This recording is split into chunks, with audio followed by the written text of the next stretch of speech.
So this is a lesson on weathering. We talked a little bit about erosion before, but weathering is a little different in the fact that it's going to break the rock up physically or chemically. So the first one we're going to talk about is physical weathering.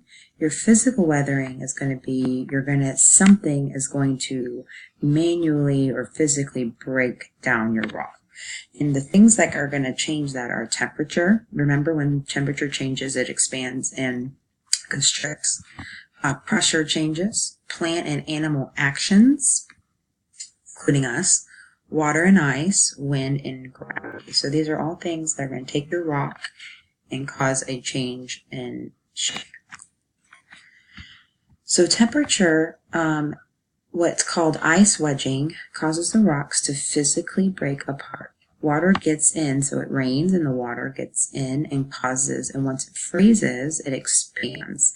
If you've ever taken like a glass and you fill it with water and put it in the freezer, you're not going to get a very good outcome. It's going to break the glass because the ice will widen. So as you see here, you can see like the water getting in, and as it expands, it's going to break your rock up.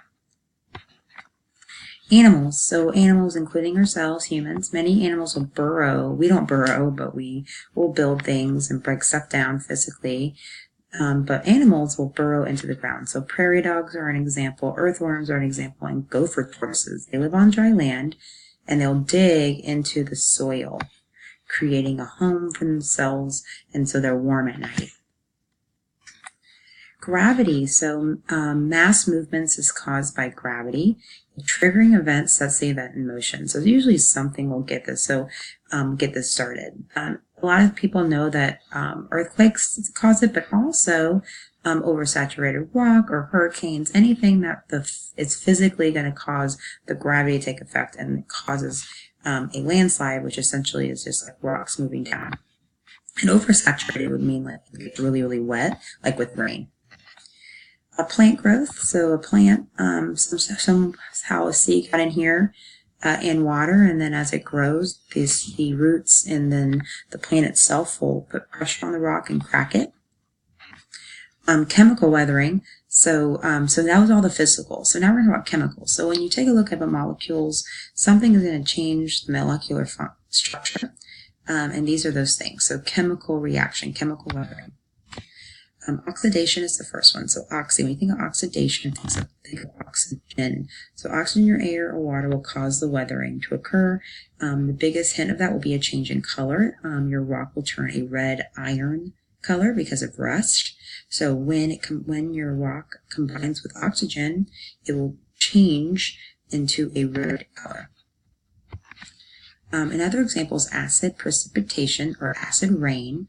So when you emit rain is naturally a little bit more acidic anyways, but when you combine it with chemicals from factories, from our cars, fossil fuels, it's going to make it more acidic. And then when the rain falls, it's called acid rain, and it'll actually break down things on Earth, like rocks. It'll literally dissolve rocks.